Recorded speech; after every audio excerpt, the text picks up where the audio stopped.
Hey, What up, love? hey, okay. Cheerio. Pip, pip, motherfucker. All of that. What's up? Chilling. What's up with you? I haven't seen you in years. Years.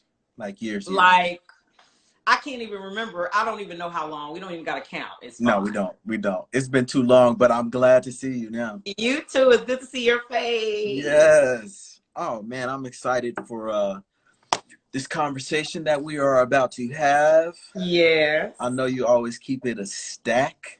So I try. I'm sure everyone will appreciate that.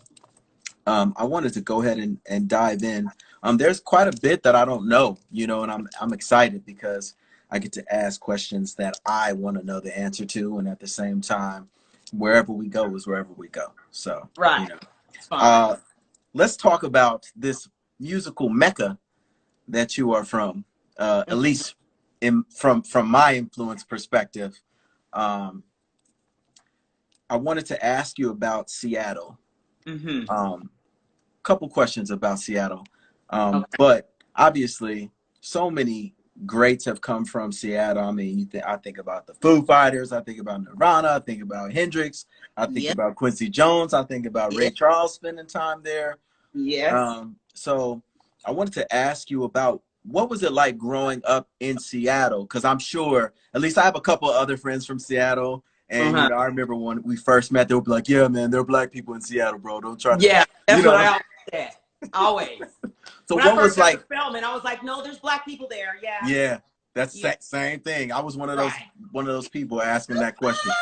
So what was it like? I was used to it. Yeah. What's it like? What was it like growing up in Seattle in general? You know what? It's funny you asked that because recently I started thinking about my childhood in Seattle. There was this post someone put up on Facebook. It said, how old were you when you had your first black teacher? And then I started thinking about, my rearing in Seattle, and I always had black teachers in Seattle. One thing about Seattle, there's a very small percentage of black people, but because of the Great Migration, and when all the blacks from the South moved to Cali and then Oregon and then Washington State for work during the Great Migration from Louisiana and Texas, my family ended up there, and there was always a hub, a black community. Like when Quincy Jones and Jimi Hendrix were children, the high school they went to, which is called Garfield High School, was 99.9% black. Really? So yes, it was this area called the Central District, but I grew up in the South End, which Central and South End have always been predominantly black. Not really right now, though.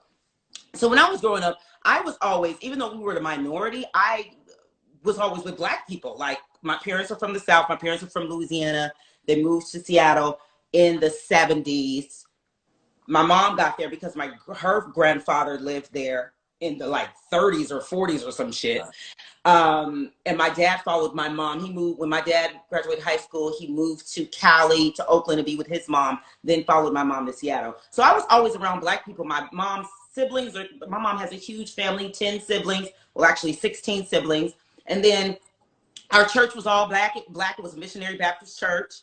I was like in a drill team that was all black. My choir I sang in was all black. It was like I was always around black people, but we were the minority. Gotcha. So I just remember just being, at that time, I was very hella black and proud. That's why I wanted to go to Spelman. But I growing up in Seattle was like the typical black girl that's a singer. I grew up in a church. My mom was a singer. She sang with a gospel group in Seattle that was kind of, had some buzz, was kind of the local kind of stars. She also sang in clubs. So I grew up around my mom, who was a singer. Me and my sister are both singers as well. And I feel like I very much was surrounded by very pro-blackness. And I sang in the church and did love R&B and all that shit. I didn't really get on the rock tip till I left Seattle, ironically. Okay. But that was just kind of like my experience. It felt black. Yeah. But I wanted more blackness. You know what I mean? We were in a small little percentage, but then it was heavily everybody else, and I just needed more of us. So that's why I went to Spelman. Were you made to feel aware that you were in the minority while you were in Seattle? Yes, it was clear.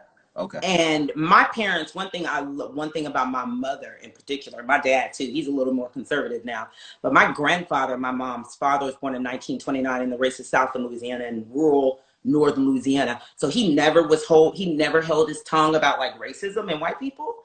So my mom, she wasn't as bold and militant as I am, but in our household, my parents had very frank conversations about Blackness and their experience of being Black in Seattle, in the workplace and things of that nature. Gotcha. So I was very much aware. My parents weren't sugarcoating shit. They were really clear on what the reality was. Well, with relation to music in Seattle, Mm-hmm. when you were in Seattle, obviously from your background with your mom, I'm sure it seemed like an attainable type of goal, but when you were leaving Seattle and going to Spelman, was that something that was in your mind that would be a career pursuit, or what was that like? Yeah, the funny thing is when I submitted my application to Spelman, my goal was to major in music. Like that's what I wanted to do. And it kind of changed when I got there. Like I remember being in diatonic harmony and kind of thinking, what the fuck are they talking about? And then I went to like Glee Club to a couple of rehearsals, and I felt so overwhelmed with like the requirements, like having to go to rehearsal and all. I didn't want to do that. I was like, So I kind of ended up doing economics instead. I was like, well, I can handle singing I can nurture my singing, my voice and whatever in a different way. I didn't really care about the like technical aspect. Yeah. So I just majored in economics. I was like, just get some supply and demand understanding, so the business aspect will be. Economics is no joke either, though. It ain't. Like macro and micro. Hear me? That almost got me up out of there. Yes. Econometrics and statistics. Yeah, we were in there doing it. Yeah. Wow. I loved majoring in econ though, because I had some badass black women teachers that were like from the Caribbean, from Africa, and it was just an overload of like Black excellence. So I really enjoyed it, and they spoke my language. You know what I mean? Yeah. And so when you're in a class with all Black girls that are really smart, you don't want to be the dumb bitch in a class. Yeah. Girl, pull up, I never wanted to be the dumb one. Sorry. Oh, man. So let me ask you this. When it came to going to Spelman, was that just a easy decision for you? I can really remember when I decided to go to Spelman, my god sister, Lucretia. Look, her name is Lucretia. Okay, Lucretia in Seattle. Lucretia, you hear me? Come on, Lucretia. Shout out to Lucretia. Shout out. She's in Arizona now. But my god sister, Lucretia, she talked about Spelman. We were very little. We were little girls. And I was thinking, what? And she told me what Spelman was. And then I remember at the end of seeing Boys in the Hood, it said Cuba Gooding Jr.'s character went to Morehouse, and Nia Long's character went to Spelman. I was like, oh, that's a sign. So Spelman was always my goal. And then I ended up going to the early college program in high school for a summer. And I was like, there was no other option. I was like, okay, if I don't get into Spelman, if for some reason, I'll go to Clark for a semester and then I'll transfer. But other than that, Spelman was just it. And then going there for the summer really solidified me going there. And then one day randomly, while we were at the summer program, Keisha Knight Pullman was walking through the hall. So I was like, oh, there's Rudy, bitch. I'm really coming to Spelman. It was a whole moment. So there was no other option, none. And I wouldn't change it for the world. If I have a daughter, she has no choice. Okay, I'm gonna be that mom. That's what's up. Yeah. Shout out to Avery Wilson, who was tuning in, said what's up to us. And hi, Avery, love you. And Algebra as well. Hey, Al. I wanted to ask about the musical element of your career while you were at Spelman. Mm-hmm. So it seems like you went ahead and just said, all right, I'm going to do econ And then was it kind of like an after hours, I'm about to mix it up in the city, or was it a college No, thing? Like, no. no? I I practically didn't sing while in undergrad. Right. Yeah. Wow. I had a boyfriend. He went to Clark. I had me a CAU nigga. He was from Atlanta. He was a Grady baby. You know, he went to Frederick Douglass High School. He was very Atlanta. Oh And yeah. I was in school and I was like in love, shacked up with him. And I really wasn't doing anything when it came to music. I think I kind of went and sang with like a band, a random gigging band or something, like for like a short period of time. But I really wasn't even focusing on singing, the irony of that. But I do remember one year for homecoming, I did sing a couple of songs at one of the gospel shows at Sister's Chapel. So random. I remember Michelle Williams performed and I kind of opened up. It was it's so random, child. But other than that, I didn't get really serious about music and like I really hit the ground running until I graduated Spelman, and then I started doing like the Apache Cafe thing. Shout out to the Apache. I think maybe the first time I saw you was at Sugar Hill, maybe. And then by the time I got into the Sugar Hill folds, I kind of was kind of picking up a little steam. Yeah, But, it was steamy. It was right. steamy. That's why I'm kind of getting grounded in it. Full out. So Wow. So what prompted then? Well, first of all, I'm assuming, and you can correct me because my mom always says, when you assume, you make an ass out of you and me or whatever. So I'm assuming that you went from Spelman and then Atlanta time to New York. Is that correct? Or was there a stop in between? Yeah, I went straight to New York. Why not back to the West Coast? She wasn't calling me. It was so, and then I just started, when I got to Spelman, I became so empowered about my Blackness and me being a Black woman that Seattle didn't feel like it nurtured that. Me and my best friend, she went to Howard. We left Seattle both together at the same time. She went to Howard, I went to Spelman. We've talked about going back home and our experiences back home. Like when you go to this big, you're like in a bubble when you're in AU or in Howard. Like you're Black and Black people are everywhere. Black men love your Black ass. Like it's a thing. Like your confidence is huge. But when we go back to Seattle, which is representative of the real world, we just felt like it was too anti-Black. Like, for instance, I will never forget when me and Jamari went to a club one Christmas break, and the brother, he was a bouncer, he didn't let these white girls in front of us and wouldn't let us in.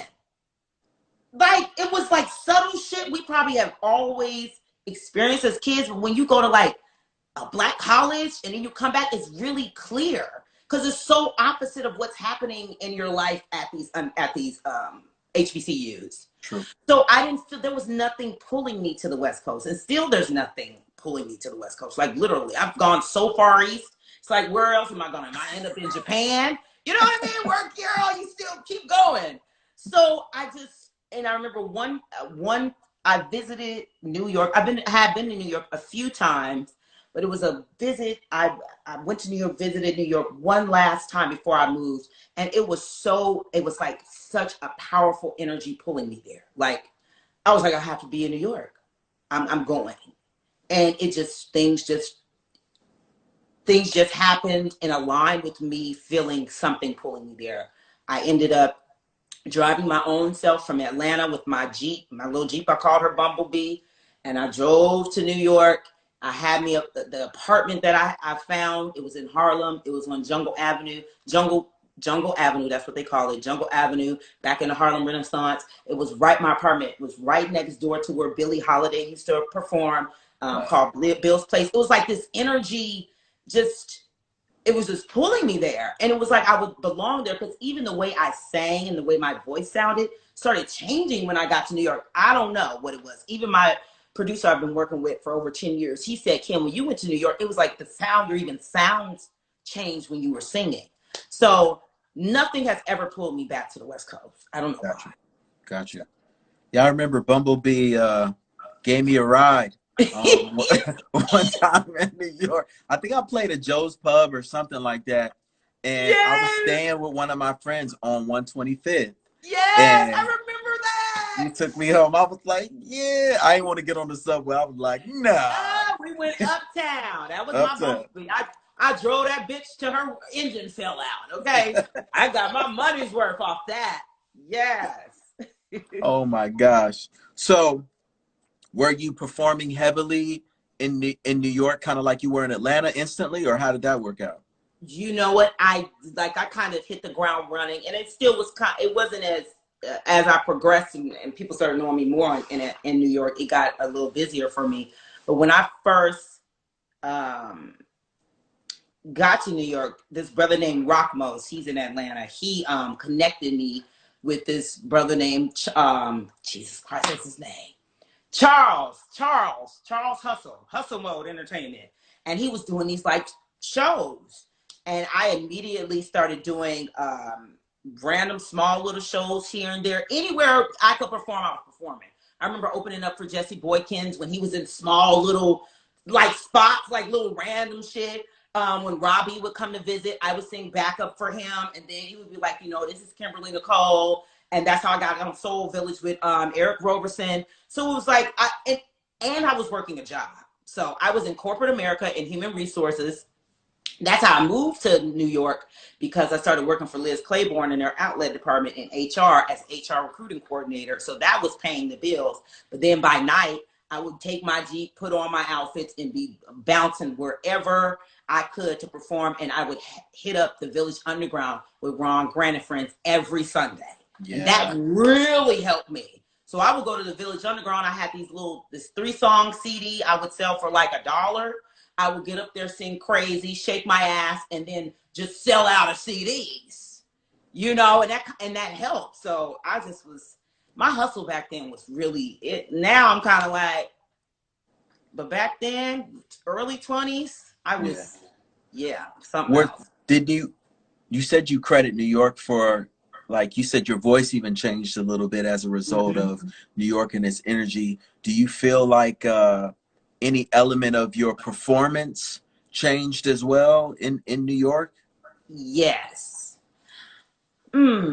Yeah. I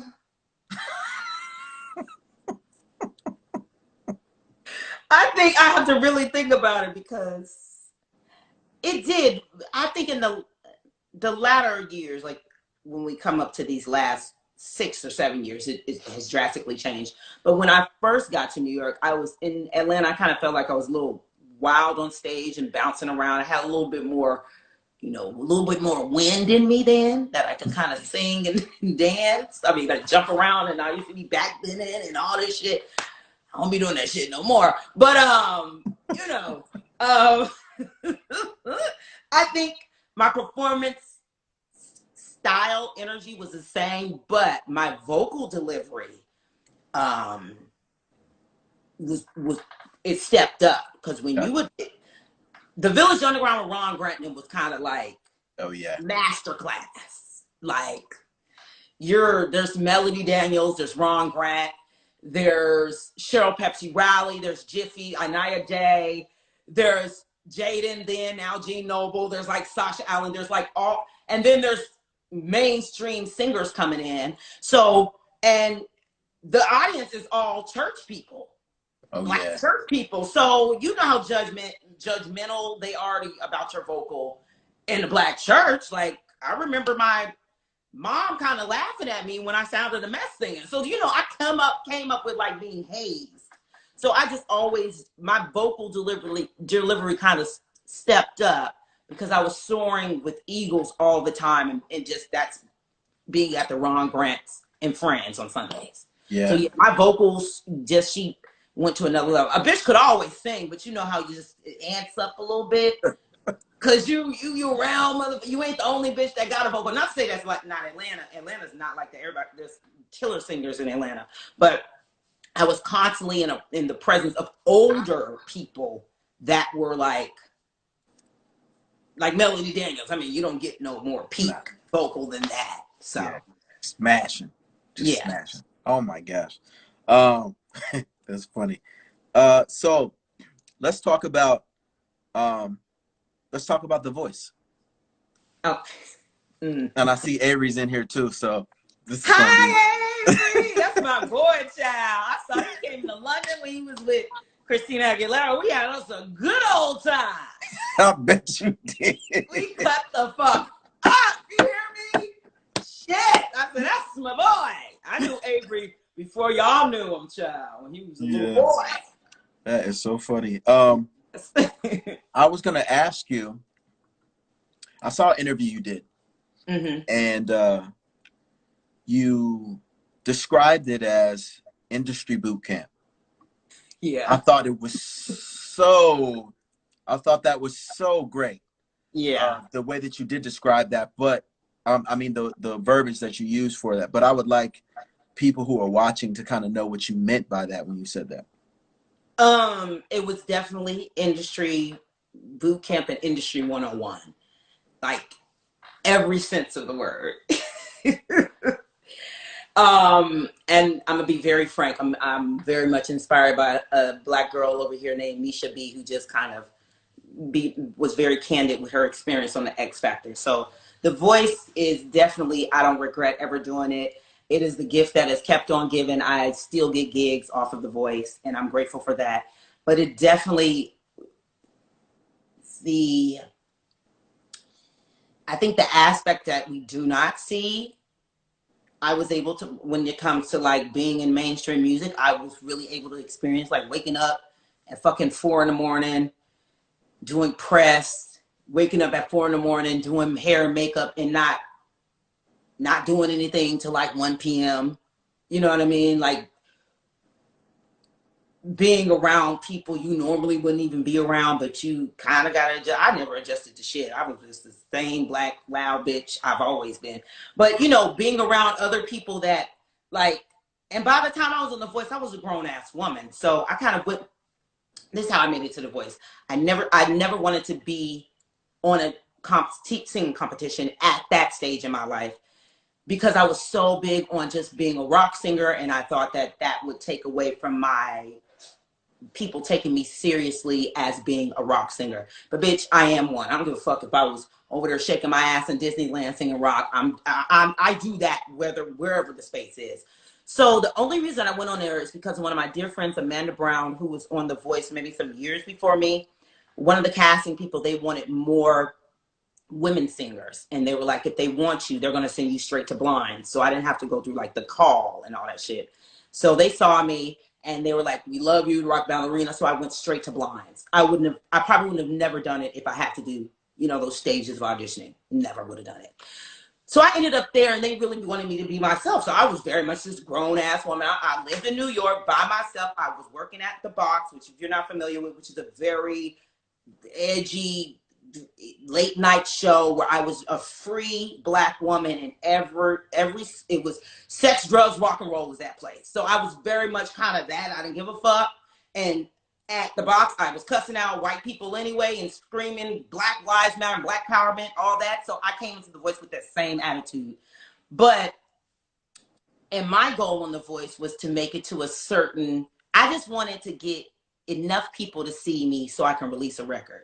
Me and some of the other girls on there, we had all said they were like, we just want to get on people's radar. Meaning, when I release a project, I have a bigger following to help me release it. So I wasn't even about winning it, because I know what that means. I kind of knew that meant. Yeah. But it was like when I did House of the Rising Sun, people started saying, people, not like fans or anything, but people behind the scenes started saying, girl, you could win this. So when people start saying that, I start getting in like, oh bitch, I could. And I start really feeling myself and recognizing what my talent was compared to everybody else, and that I was very unique and distinct as a black singer. I could sing my ass off, and I could give a show, and I looked good while doing it. And I thought that that's all you need to fucking make it. And that's not all you need to make it. Okay. If I, you know, it was a learning lesson about middle America and how shows kind of teeter and sway to that demographic. that even if all things equal, even if you are by a landslide the best, whatever that is, there's a likelihood you're not going to win, because that does not, you're not a part of the demographic of people that gravitate towards you. Okay. If that makes sense. So The Voice was great. The experience was great, but how I left The Voice at the time I left it, the way I left it, which nobody will ever convince me otherwise, that it was definitely rigged. That's what I'll always stand by. And one day I'll publicly say why. But how I left it, you know, when I'm a bitch that I want to lose fair and square. Yeah. I don't want to feel like there's some other things working to make me lose. Yeah. So I had, and I'm a grown woman, so me kind of buying into what The Voice is and this mainstream machine, and you know, I really can make it from this, and I'm gonna win this shit. Like I really knew I could win it. I knew I could win it, and then to not win it, it fucked me up. Like I experienced depression for like years, and a lot of Black women that have been on that show have experienced similar depression after it. Wow. So, you know, it's like it's a gift and a curse. It was great on one hand, but as a Black woman, it kind of fucked me up. You know what I mean? But I used to always recommend women would ask me, should I do The Voice? I'd be like, yep, those single combinations, this is where we are when it comes to music, and it's the best promo. It's free promo. It's millions of people every week, and you can't get no promo like that. Now, if you ask me now with all this Black Lives Matter movement and uprising, I'm like, don't do that shit, bitch. It'll be very like that. You know what I mean? Yeah. So, it was a gift and a curse. Let me ask you this. I'm going to give you a phrase and see if it means anything to you. And it's what I took from watching The Voice. Mm-hmm. Create a moment. Mm-hmm. The concept of the word a moment, especially when it comes to displaying your talent on television. For those that might be still wondering about some of the ins and outs, you know, without going into more detail, can you just describe, and that really applies beyond The Voice into just performance in general, but I did want to get your take on the moment, if you will, when it comes to performing, and what that might mean to you. I think with me, my most powerful moments have been just organically happened and have happened when I've just surrender. And Sweet. I think one of the most powerful moments that I had on that show that I know I could never duplicate or do again was when I did House of the Rising Sun. And it was like, it was so organic, even like the conception of it, the creating of it behind the scenes, like the baby blue Spelman blue dress I wore. You know, like the story behind that. Like I remember my dear friend Terrell Mullen. He's an exceptional, incredible makeup artist and hairstylist. Like I had friends already in the industry where I was calling motherfuckers for shit. You know what I mean? Would help me out with So my good friend, he lives in LA, Terrell Mullen. I was like, I want to wear Michael Costello. And I remember wardrobe there was kind of like, well, can you get in touch with them? I'm like, what do you mean, can I get in touch with them? This is The Voice. What do you mean? We're on Universal Studios. Call them. So they were very like that. Like, this is the wardrobe you can pick for. But I brought my own tutus and stuff, and I very much co-styled myself the entire time. Nice. But I was like, Terrell, I want to wear Mike Costello. And there was that dress, I wanted to wear that dress, but in another color. And he pulled the blue one out. So it was, you could not leave the hotels. You were forbidden to go anywhere. I bet you my black ass walked about 2 blocks from that hotel, called an Uber, got in an Uber because Terrell hooked me up with Michael. Michael said, come down, I love you. come down to my shop. I went to his showroom in LA. I don't know what part of LA this was. The irony is my dear friend Christian, that's also a stylist, he was there at the same time. Me and Michael played dress up. He pulled out that blue dress. I said, that's it. He was like, that's it. From that dress, the dress piece, the fashion piece, that was one. Two, House of the Rising Sun. Christina chose that song. I've always loved that song. It's a good song. I didn't know about the history of that song until after the show, which is why it resonates so heavily. That House of the Rising Sun is an African-American folk song. It is from hundreds of years ago where Black sharecroppers were making folk music and someone made House of the Rising Sun. The White Boys, the Animals, of course, they were, those older white British bands. They obsessed and they dig in the crates for Black music or blues and folk shit. They found that song and they recreated it and made it a hit. I didn't know all this, but there was something about that song that resonated where you could when it's ancestral. I was like, this is something about this. So she chose that song, but she wanted it to sound very futuristic, psychedelic, and wanted it to be an homage to me being the MC at the box, because everybody behind the scenes at the box, at the Voice, knew about the box. The motherfuckers would be hanging out there partying there, shit. Okay, trust me on that. I just seen them all. Anyways, so she wanted to pay homage to that, and the music director, he was true to that as well. And then Jerry and Paul, who are Christina's creative directors, and they're creative directors on the Voice, they wanted the backdrop and everything, the lights and the flashes, to be very extreme and intense. And during rehearsals, we just rehearsing and whatever. And I'm not a bitch that be marking out shit. Okay, I'm gonna do this here, and I'm a in rehearsal, I don't do that. I let the Lord use me. So I will never forget before, when they were doing the countdown to me about to perform it, because I closed that show. It was top 12. I closed the show that night. I remember sitting there with my eyes closed, and I had never done this before, really being on The Voice. And I said, thank you, Jesus. And I exhaled. And then it was like off to the races. And I don't even remember anything because I was so in the moment, and I surrendered. So my moments were created from Creep to House of the Rising Sun, even What's Up, when I did What's Up when my 90-year-old great grandma was there. I surrendered to the moment, and it just was organic. And I just let it, there's this quote that says, when you rehearse, but when you get on the bandstand, throw all that out and just let it blow. Some quote, but that's how I feel about music. Oh yeah.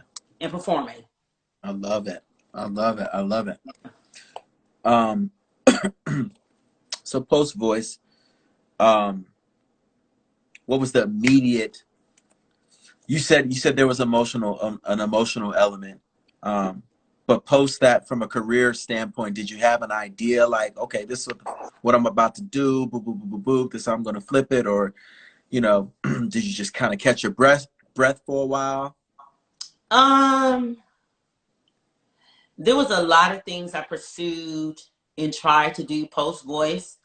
There was A&Rs looking at me, meetings and stuff like that, like major meetings, but it's like nobody bit, which, was also another element of, disappointment and rejection after all of that. Like there's actual tangible evidence of my abilities. And to me, it was a no-brainer to me, but this was me really learning the industry.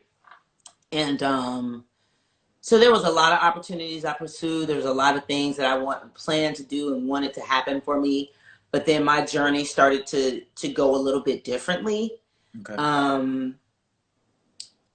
I started getting very much high-paid private shit. Very high-paid private stuff to sing House of the Rising Sun for $6,000. Hey, I ain't no bitch out the gate sign getting that. Okay. So it was. Yeah. I started doing like the biggest gay cruises in the world.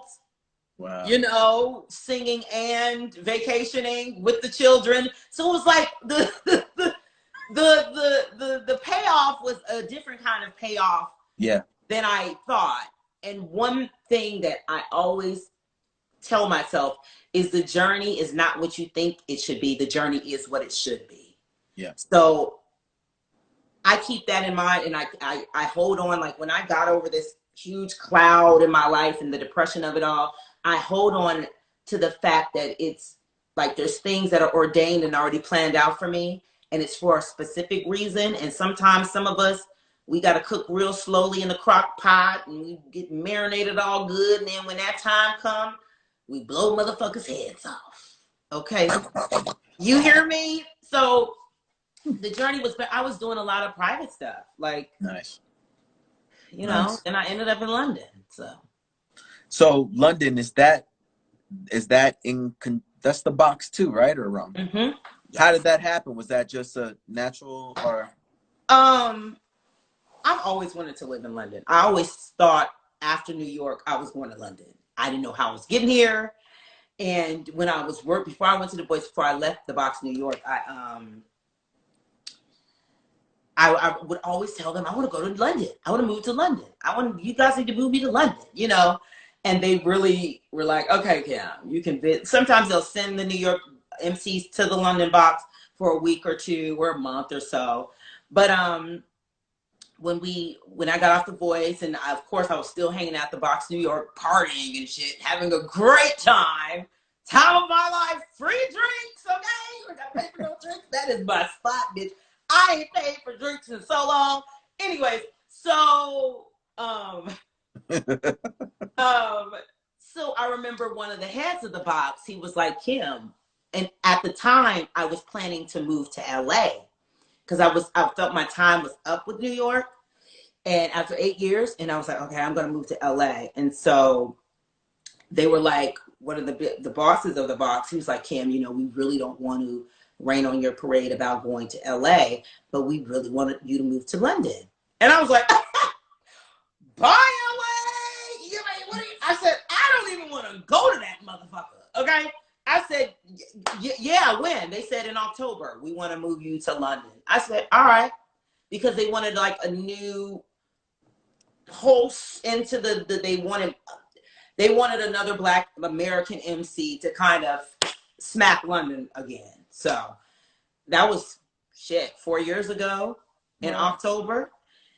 And yeah, when I landed, it was balls to the walls. I was hot off the press, but you know.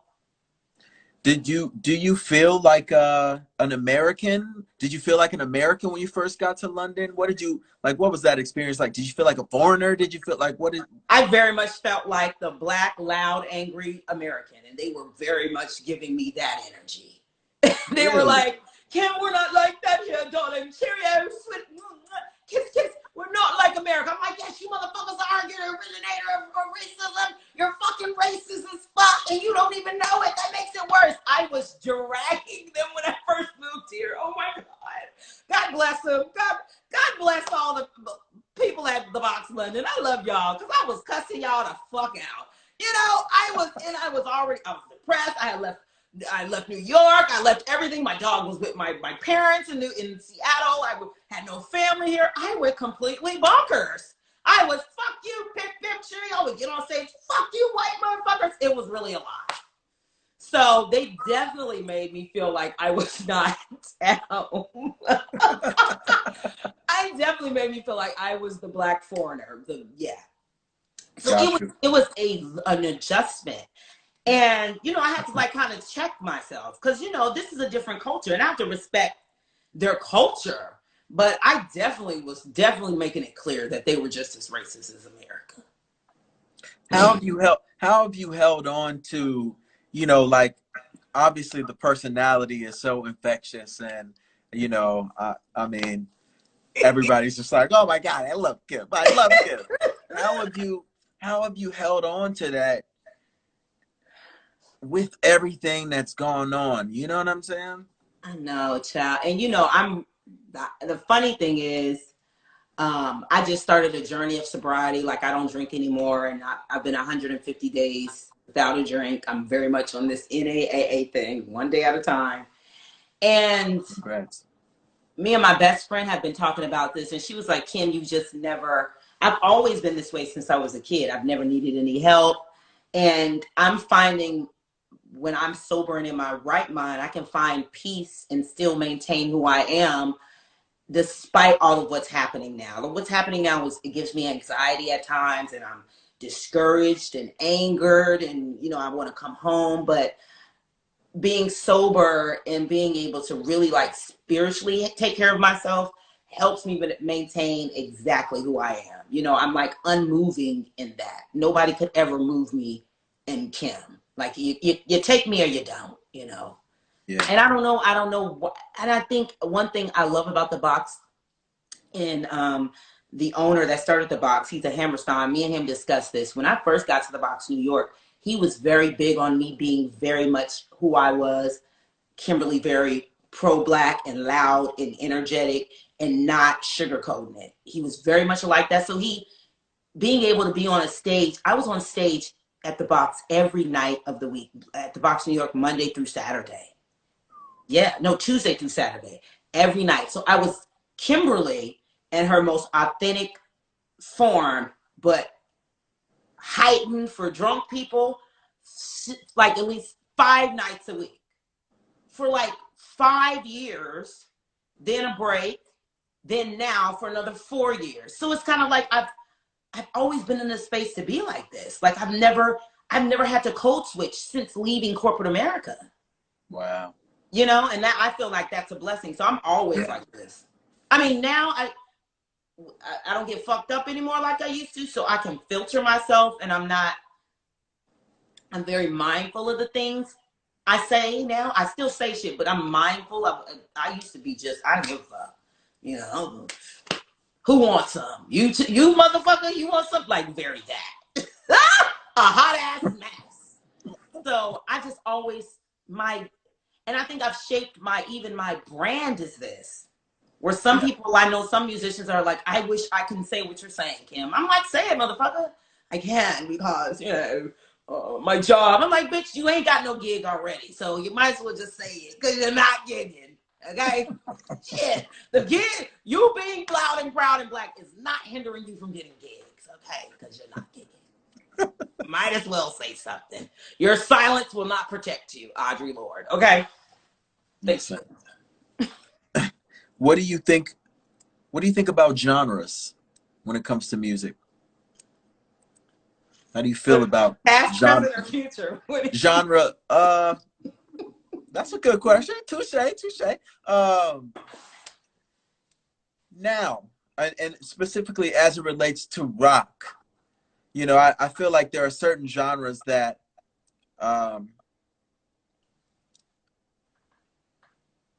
there is no lock on the door at all. It's just, you can just waltz in and out as you please, depending on who you are. Yeah. But when it comes to rock and other genres, there is a particular, it is accessible, but when it comes to doing it on a certain level, there's more resistance. Like Prince, Lenny Kravitz, these are all people that I grew up listening to. And I remember being early on in my career in Atlanta. I was sitting in the office at BMI, and one of my friends was like, yeah, I just don't know. I just don't know if if you're going to be able to do that. Yeah. And I'm like, what? And, and we were talking about David Ryan Harris at the time. She's like, I mean, David is amazing, and he's had this. And I'm like, yeah, I'm like, but now is now, you know what I mean? It's a different story now. And lo and behold, I was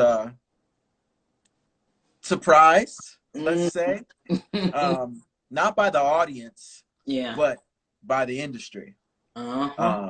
So I'm curious, I guess, because you could look at it from two different ways. I mean, how do you feel about the genre of rock? How do you feel about how you fit into the genre of rock? Is there such a thing as fitting in even anymore right now?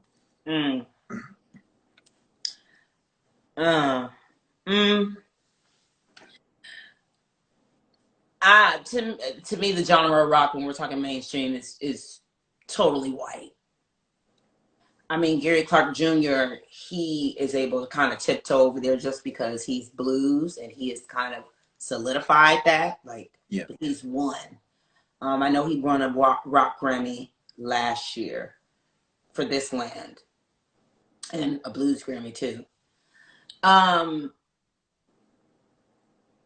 it feels like there's newer artists allowed to enter into the genre of rock, but they're not black. Yeah. And also, if you're not black, and even if you're not necessarily rock music, you can also get on the rock charts. Like when Lorde did Royals. She was on the rock charts. I'm like, the song is in 808 the entire time. There's literally not a guitar. There's rhythmically, there's not anything related to the production of a rock song. And I thought that was very interesting. I'm like, how the fuck this girl get on the rock charts with a song that's basically hip hop or R&B hip hop? So I really don't know how I feel about it. I kind of feel like, rock now is literally like what race records were back in the day. Like, if you're white, you can get on the rock chart. If you're black, good luck. They're gonna throw you over there to R&B or some shit. Like, Cameron, they would throw you to R&B. They would try to throw me on there and say alternative R&B or some weird shit. I don't know. I don't know. Has that been your experience when it comes to the industry side of things, where people have wanted to posture you in R&B or something more urban? Let's say urban. Yeah, people don't get it when I say I do rock music. They're kind of like, they don't get it. They think I belong somewhere else. But as much as I love R&B, all the journey of R&B from past to present, I've never, it hasn't, performing wise, what resonates with me has not been R&B. I can sing it, like, of course, duh. But it hasn't resonated with me. And I think I'm so clear on me doing rock music that people know that it's not gonna work with saying you're gonna do this R&B record. That's just, I barely even like when rappers are on my shit. I've had rappers on my stuff, but I'd be like, I don't want anybody rapping on my shit. Yeah, not even no shade, but just like, I don't, even though I do on my new record, there's somebody rapping, but it's kind of like hard to get me there. Yeah. But yeah, that's, and then, yeah, there's very few I see that are entering into rock music, even the white kids.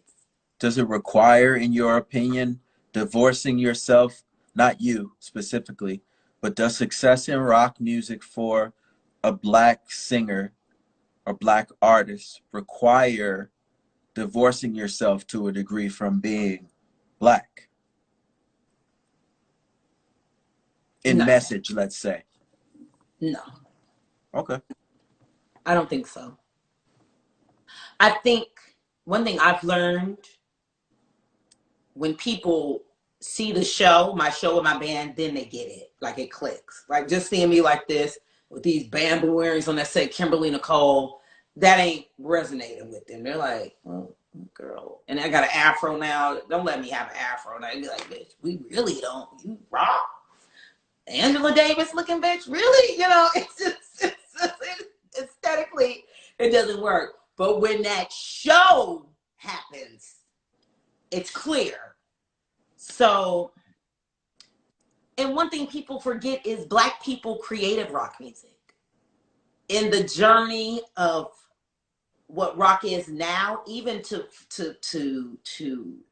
metal, all metal bands are inspired by blues singers, to grunge. What is the rock that Alice Cooper and Ozzy Osbourne do? What is that called? Whatever rock, scare rock, whatever that shit is. Screaming Jay Hawkins. It's kind of like these things don't exist without blackness. So it's like that. I am the child of it. This is I inherited this music. You know what I mean? This is mine. I can sing any rock song better than the white people that originated the rock song. I don't give a fuck what nobody say. I don't give a damn. You can too. Like, because it's ours. It's mine. You know, and we need to start. I'm clear on that. Like, I'm unmoving in it. And one of my mentors said, Kim, stay the course. When you stay the course, it unfolds how it's supposed to for you. And let's remember this. I am absolutely going to be on the rock charts. I am. It's going to happen. I don't know when, bitch. I'm like, can I not be 40 before it? Maybe I won't. Tina Turner was 43. You know, hey. So, I mean, it's our music. It's ours. And what's disgusting is we've been completely shut out for it. But, honey, it's a new dawn. It's a new day, honey. And there's an uprising happening. So now's the time. Should the conversation start talking about how rock music has been appropriated? Maybe I need to start talking about that online now. Since we're going there. Since I already talked about it, but I don't think I really should be busting balls about it. Since the music industry seems like they give a fuck. That's what I was about to say. I'm like, okay, well. Now's the time. This is me and my best friend keep saying there's a window open right now. Put everything on the table. Since we're on this subject right now, since y'all looking at us, what's up with rock music, motherfucker? Why is she so white? Listen okay, here. So when you see me flooding timelines with why is rock music so white, that's the campaign. Thank you for this conversation. Go ahead. I prayed before this. I said, come on, ancestors. All right, why is white rock music so white? Listen, we about to go down the rabbit hole. Blame Cameron Corvette. Oh my God. That's the campaign. Oscar's so white. They're like, Broadway is racist. It's going to be like, why is rock so white? Oh, yeah, you're right, Avery. Most genres, that too. Why the genres of music that were originated by Black people in mainstream so white? That's a mouthful, but you can get with it. That's a hell of a hashtag. Let's go. No spaces, not a common sight. That's the fucking slogan. Shit. They'll get it. Oh, my gosh. So let's talk about original music then. Do you feel like there's a common thread or central message that you're aiming to make sure that your music is encompassing? Is it, is it that way when you're creating music for yourself? No. Okay. I think when I'm writing and creating, it's always from a place of what I'm personally experiencing and speaking from what my journey may be at the time. And I just stay true to that. Like now my writing is shifting a little bit more because of what's happening. I'm feeling like there was this chorus I remember having like a couple years ago, and it came back to me during this time. So now I feel like right now my writing is a little bit more about the movement. Okay. But it's never intentional. I'm never like, I need a love song. Because I don't have to. I'm an indie.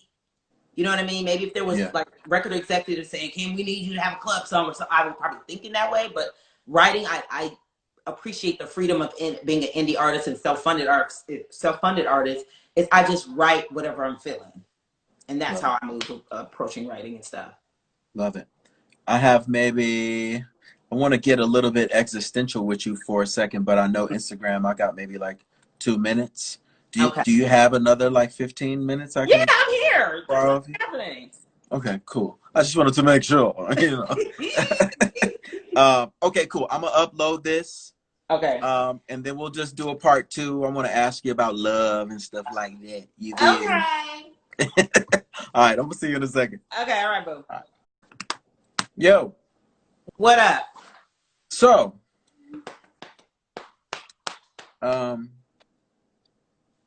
what's it like to be in a relationship with Kim?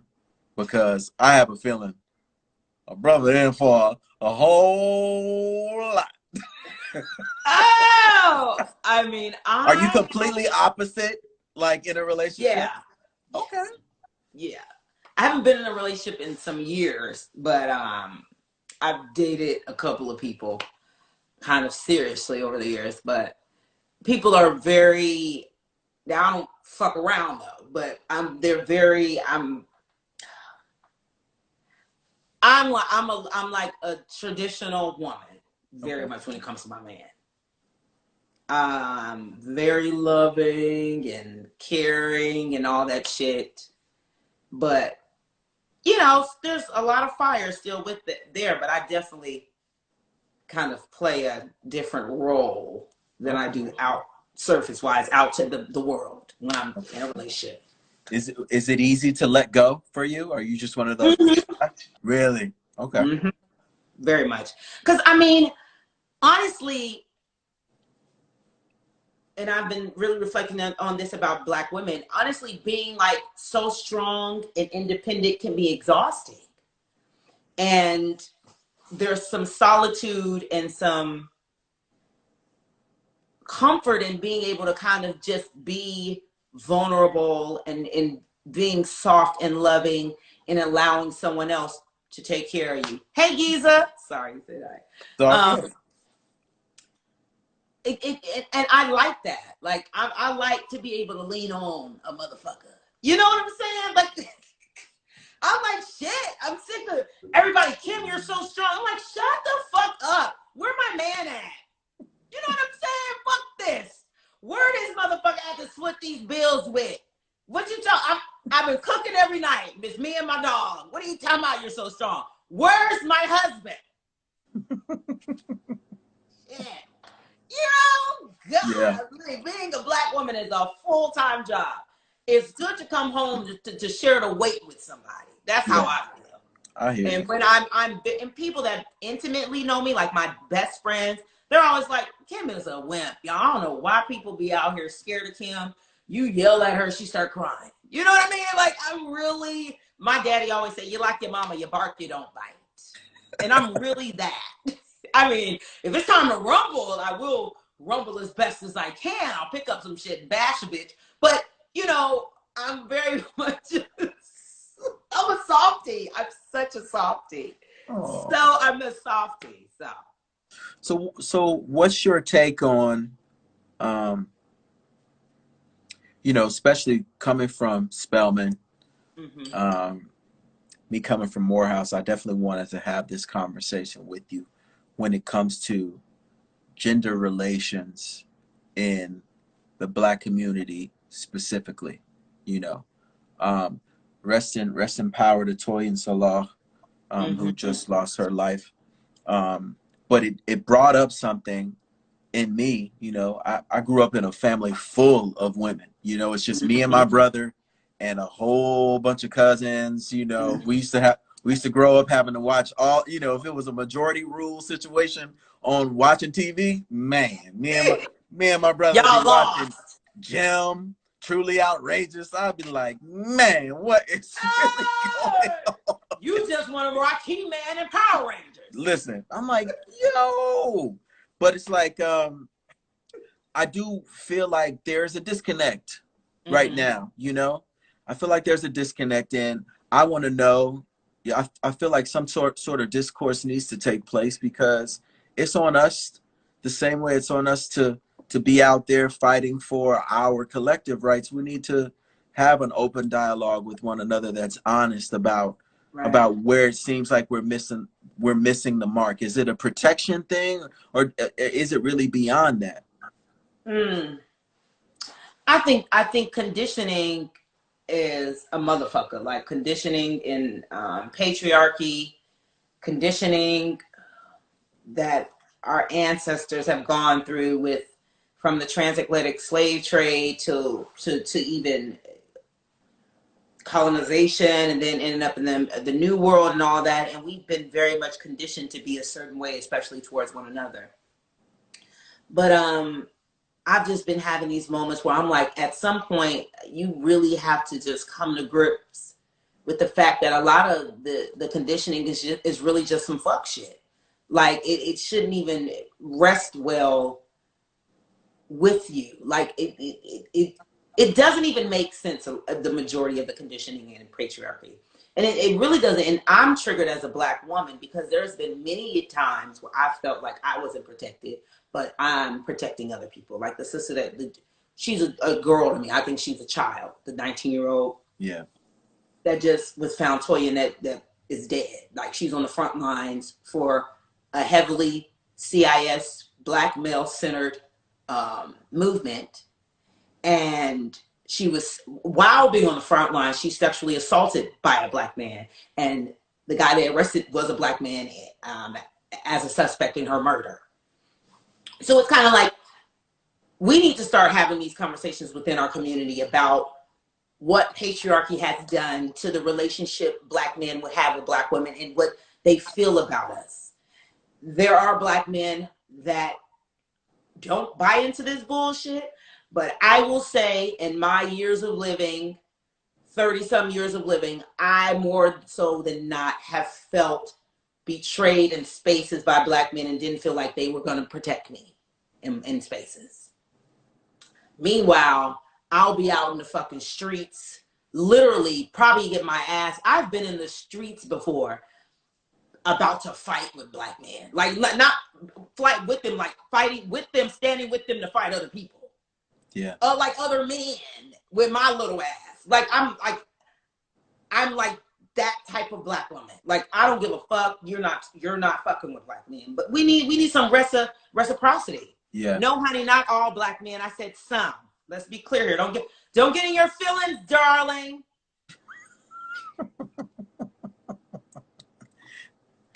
I think hit dogs bark. Don't be a hit dog. I remember being in Atlanta, right? And there's a certain, let's say pedigree, let's say the word pedigree, within the AUC as a whole, I would say. Definitely between Morehouse and Spelman in terms of kind of how we matriculate. We have an understanding of one another's presence in campus and schools of thought, et cetera, et cetera. But I remember going out in Atlanta for the first time and seeing a woman just walking by in a club and somebody grabbing on. I'm like, yeah. Whoa, wait, whoa. I remember that. Yes. And it's just like it's nothing. It's gotten a lot more popularized, that type of treatment, you know, and I find it slightly ironic. I mean, today is Tupac's birthday, and Tupac wouldn't be Tupac if it wasn't for Afeni Shakur, his mom, you know? Right. Yeah. So it's like for him to grow up in the environment that he did and to become who he became took a Black woman. It took a Black mother, you know what I'm saying? And some of those same people who might be influenced by his music forget that part, you know? So there's this forgotten element that we just forget, like Breonna Taylor, you know? There's still, you know, we're completely still waiting. Yeah.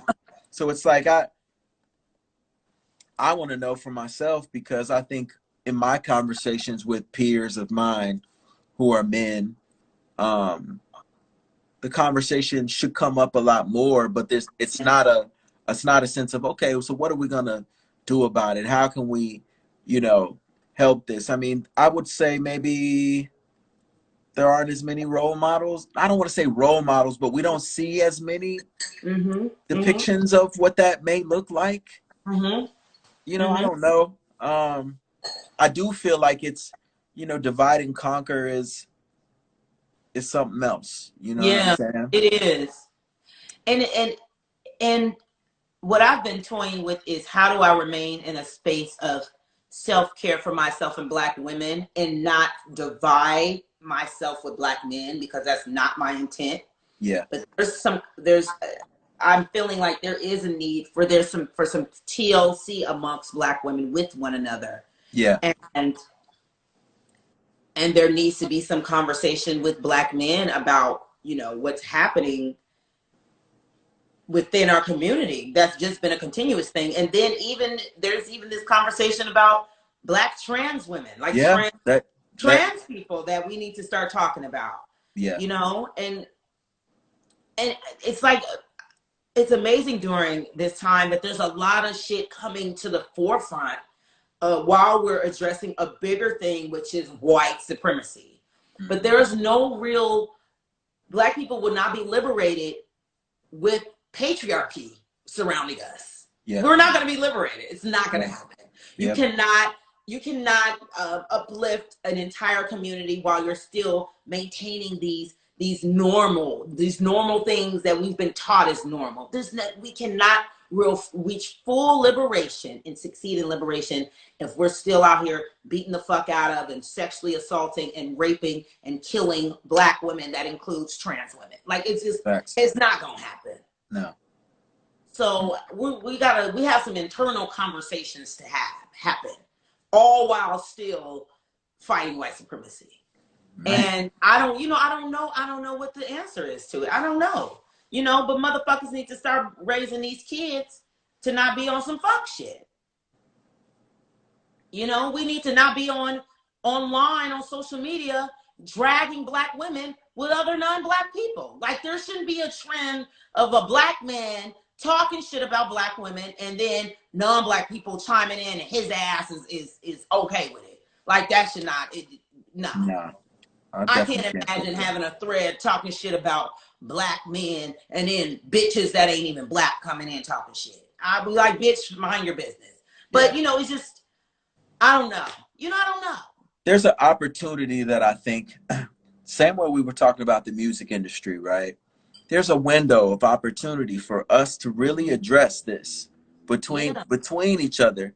And I know me personally, right? I have a hard time sometimes admitting that I fucked up, Yeah. Because my thing is, if I admit I'm more or less surrendering or submitting to you, hey, I messed up. But there is always this sense of anxiety about whether or not, when I do come to you and say I apologize, I was wrong or whatever. I want to know, in the back of my mind, I'm like, oh God, I really hope she doesn't twist the knife on me. I hope that she can be, women are way more forgiving than men could ever be. But, you hope that in the midst of admitting your faults, that the person you're admitting your faults to is going to still show that sense of compassion so that things can move forward. I think there is a little bit of trepidation when it comes to coming to that, towing the line and saying, look, I messed up. All right. How do we get this together? And I see a lot of the barking back and forth. And, I do agree with the fact that Black women are forgotten a lot in the conversation, but there's never an absence of Black women for any cause that concerns a Black man. And that just has to be addressed in some type of way that we can all be able to be mature. We adults. I would like to think we're adults. But I don't know. I hope that conversation can be had sincerely. And then another thing is, like, we're expecting white people to be accountable for their privilege and white supremacy, and they're being complicit in white privilege, and addressing those feelings is so uncomfortable. Like me, I always use this as an example. I grew up in a traditional Baptist Christian household where all I've ever known was man and woman, man and wife. I don't think my parents have ever said anything ever about trans people ever. So I've been totally, I don't even think they even knew what it was. I don't even know. I have to ask my dad and mom. I need to start asking them these questions if they even understand this. But I've been conditioned with this heteronormity type energy. Like, even I've been in spaces where it's just complete freedom, where I've been hanging out with and performed with people that are freaks, geeks, weirdos, all in between, trans, porn star. Like, the amount of people I've been around, it's like, bitch, some people's heads would blow out. But I still have to find myself sitting with my heterosexual privilege and checking myself, even with all of that I've been around for the last 7 years of my life, I still find myself buying into sometimes this residue of the upbringing of being a Christian and heterosexuality. Sometimes I'm like, oh, but then I gotta sit with that shit. And then when you think about oppressing people and mistreating people that look like you have to start thinking, what the fuck is wrong with me? Because it ain't them. It's not black women with a problem. These black men, they clearly have a problem if you treat people that look like your mama like shit. Like, you gotta really start doing some internal work. So even if I start feeling some type of way about, okay, trans women are trying to steal my rights. What are you talking about, my rights? What do I feel about myself to make me think somebody is stealing something from me? What do I think about myself? Do I have low self-esteem? Do I have pride in who Kimberly is? Because ain't a bitch alive, whatever gender or sexuality, that can take all of this space. So then with black men, you have to start thinking about that. Why do I start getting weird around black women? Why do I disregard them? Why do I treat them a certain way and they look like my mama? Then this question, why don't I want to have black kids? Exactly. Let's start out. You didn't ask that. Why am I hell bent on not having kids that look like my black ass? You know, there's a lot of stuff we got to unpack. Yes. And I found that when I start putting it back on here, like we've been talking, white people, start talking to yourself. Why do I feel like it's okay to oppress other people? Why is it okay for us to have conversations about why black lives are mattering or not? Shouldn't we be asking, why are we sitting here talking about whether or not another human being is worthy of living or equality? When you start talking about putting it back here, it should start looking real shady about where you are. It ain't them, it's you. So we got to sit with some uncomfortable shit. I've been sitting with uncomfortable stuff a lot lately, especially being sober. Like, really? Yeah, you got to check yourself. Like, girl, yeah, you have to. So that people got to start talking to themselves. Like, black people, we need some therapy. All of us. Have you had any enlightening conversations with your parents? That come from your childhood, like, you remember when we used to do this? This kind of was how have they reacted to that? My dad, years ago, God, what was this, 2010, when I had an album release in New York. I can't think of a day where black gay men have never been in my life. My dad, old school Southern Baptist from Louisiana, grew up in very heterosexual household. He used to be kind of weird about all these gay men around me.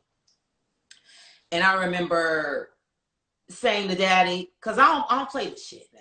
Like, I don't fuck around with them. I've had conversations with my mama too. I was like, Daddy, I want you to know something. These gay men that have been around your daughter, when I didn't have anything, I was struggling and I needed help. You know who was looking out for me? These gay men. And you know who, and they didn't want nothing in return. Read between those lines. And of course, you know, when you make it, you make it a micro thing, like personally his child and men around him, and they love you, then it starts pulling them in more. And then he started meeting other friends of mine that he really liked that are gay, and they weren't queens. I'm like, oh yeah, blah, blah, blah's gay. He is. Yeah. Oh. And when I just was frank with him, Daddy, I don't play that homophobia shit now. Because my parents know I be having straight up, when I got older and started going to therapy, I'm like, I don't play that, Daddy. And you need to start having conversations with yourself. Yeah. And you just need to know that these people are in my life. And when you break it down to this is how I talked to my parents, and it kind of started clicking to them. I said, Mommy, Daddy, do you think anyone would choose to be something that their entire families would disown them for? Who would choose to be that? Who's choosing to be something that your own mama don't want to fuck with you. Like that, like, come on. You have to have been born with something to know it with such energy in your being that that you can't move from it. That if you put yourself at risk of your mother disowning you, that ain't no choice. That's who you are. When I when I put it like that to and you know who put it that way to me? This random, it was when I was younger in college and I went to audition for American Idol. We were sleeping in the Georgia Dome and this girl put it to me like that. And and my homophobia attitude was gone. Cause she said, who would choose that, Kim? I was like, bitch, you right. It don't make no, who would, your mother is the first being in this world you ever loved. Who's choosing a lifestyle that would make your own mama not fuck with you? Nobody. So it ain't a choice. That's who you are. And I ain't got nothing to do with a book rewritten 1,000 times by white men. It's saying, I don't give a fuck what that book say. Because you can't tell me when I've seen gay people and trans people in love, and it be some real shit. So you can't tell me it ain't real. Yeah. When I put it like that, my parents were like, oh. I'm like, exactly. Thank you. Oh. Right. Oh. And now I think, you know, and I got nephews now, and I might have a little conversation with them because they need to know when TT get married, there's going to be some weirdos at that wedding. Might be some trans people, drag queens. It might be men in heels, and I don't need no problems. Yep.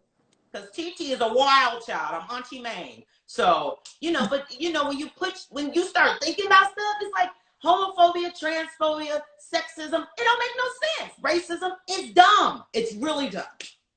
Yeah. Gosh. So, currently, musically, where are you in your musical journey as far as anything you want to talk about? Well, I have an album that I plan to release in the fall. There was supposed to be but you know, there's a show I wanted to do in New York, and I don't know what's going to happen with that. So it's an album. It's called The West Coast Seattle Girl. Okay. And I just want to get it out. I just want to release that so my creative energy can really soar a little bit more because I'm holding on to that. Yeah. There's other projects that are in me to do. But in the meantime, I was trying to do some writing early on in the pandemic. But I've been having, I was having like a what is it called? Writer's block. Yeah, yeah. And now it's starting to loosen up, and I'm seeing and hearing things and writing things down and messing with melodies and stuff like that. And yeah, so that's where I am musically. Okay. Yeah. Sweet. I might, yeah. We're gonna have to talk. Yeah. You know. Yeah. It's been some years. It's been some years. I think you'd be pleasantly surprised with where I've gone, you know, musically. Let's just say that. I've always loved your ass, honey, since before you were Cameron. Okay? Oh boy. You know, always been a fan, sir. So yeah. Yeah. Oh my God, what is that album? I used to play it all the time in my Jeep in Atlanta. Oh my God, you have a guitar on the front. Cam, it's one of your albums. I don't know what year it was. Fuck. Maybe it's 2007, 2008. What album you released then? You don't know? God, let me look. There is oh my God, what is that fucking album? I played that motherfucker out. Shit. Oh Lord. It's okay. I don't know your shit, child. What is the name of that album? Let me see. Cameron. I'm looking it up. Sorry. Saying Things, Corporate Rock Star. Corporate Rock Star. Ooh! I banged the fuck out of that album on my Jeep. Aww. Baby! I'm pulling her back out, man. You just made me remember it. I love that album. Oh my God. You know what? Your sound was the exact sound I wanted. Like it was like you were like you know how refreshing Lenny Kravitz was? It was like, oh my God, a black man's doing rock music. They let him in. It was like that was you. It's like now it's time. He's coming in. They let him in. They let him in. Our own shit. Oh God. I love that album. Oh.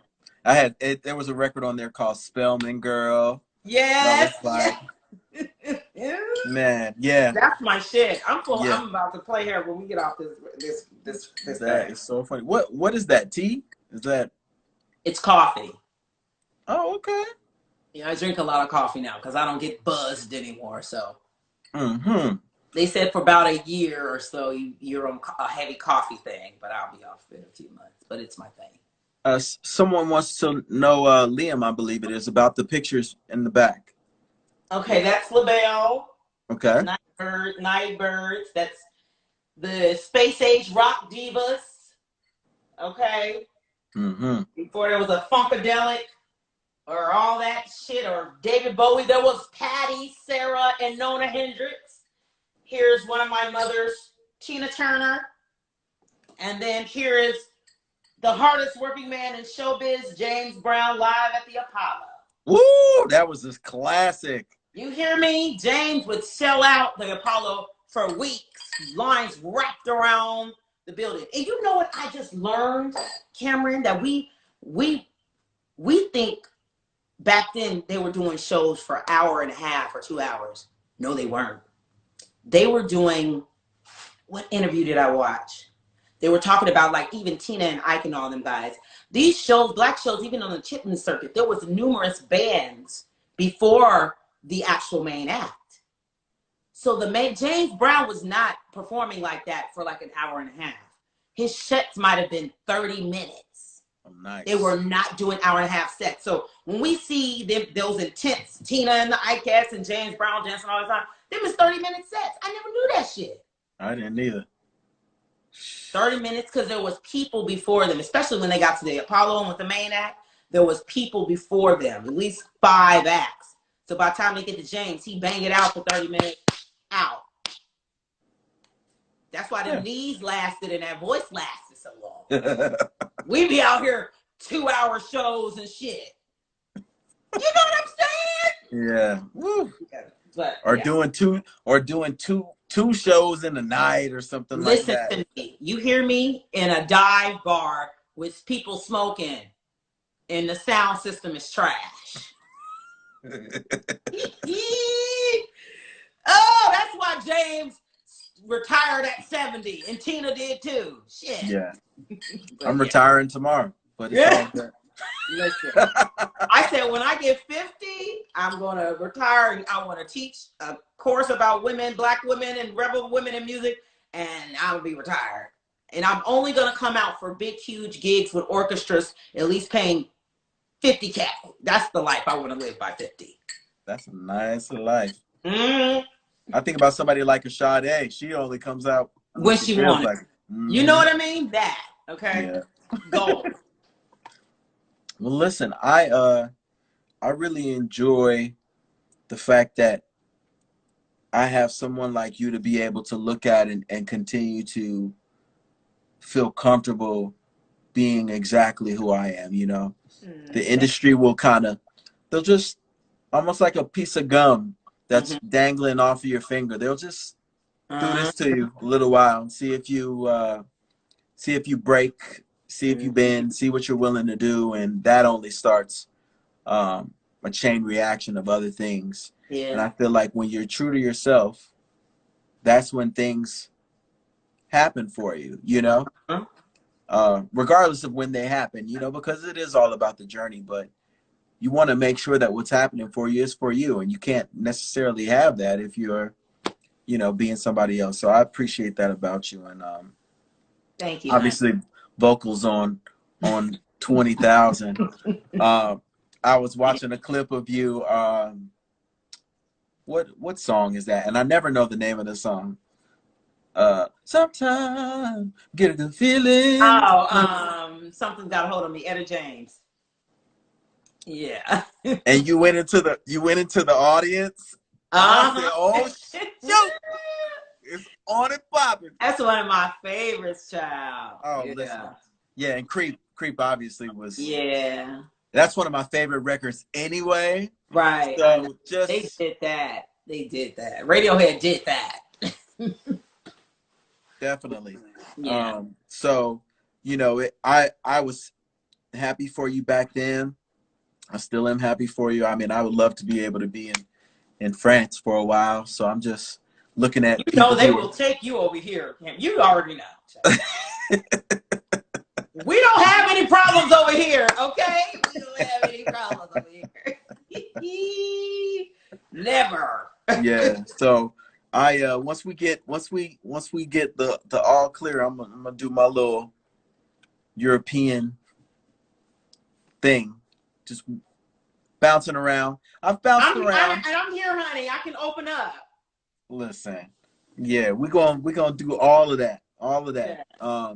But on a serious note, I appreciate you for joining me on this June 10th. Come on, week. Here we go. You know what I'm saying?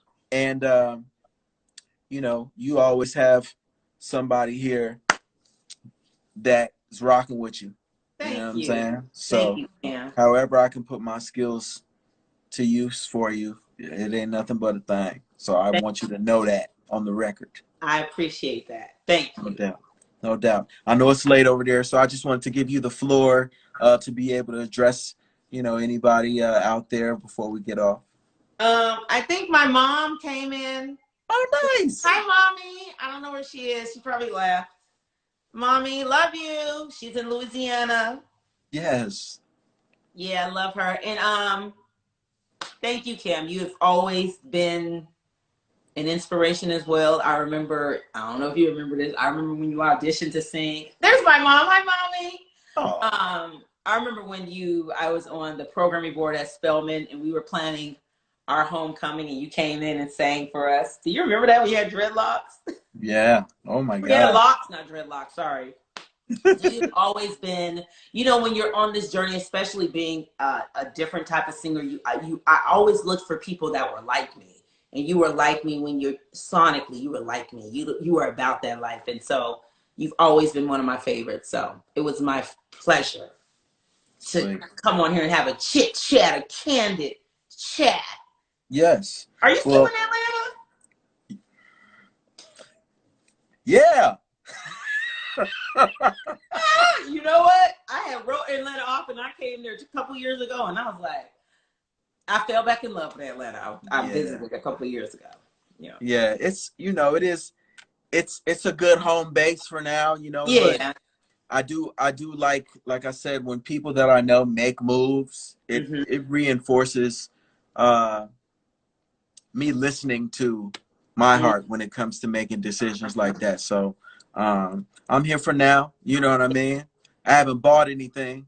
Yeah. So that's intentional. You're not set, like grounded in there. You can get up and fuck off, right? I'm in the pot, you know what I'm saying? Yeah. So, yeah. I hear you. But yeah, you know, we'll see where the wind takes me, but I definitely want to make sure that we are having conversations like this. And as you if you decide to air anything out, you know what I'm saying? I definitely have a couple of bones to pick with a couple of different folks. I mean, my perception of the music industry from the Black music industry standpoint is that it's all learned behavior on the executive side. So we can't try to call the dogs on the higher ups, if you will, that won't allow executives of a Black ancestry to have their way with the industry, only for them to do and practice the same behavior that they learned to get in the industry in the first place. That doesn't help. That doesn't help us. So it's nice to be able to talk to someone who feels passionately about certain things as it relates to music, as it relates to culture, as it relates to just everybody being able to just do their thing, you know? Yeah. Like, what's wrong with that? Everybody should just be able to do their thing. Yeah. So we'll see. But again, thank you for kicking it with me. Of course. I'm gonna find some moments and post them later. There are plenty to choose from. Please, and send them to me so I can post, repost, and all that shit. I got you. All right. All right, Thank Kim. you, honey. No problem. Bye.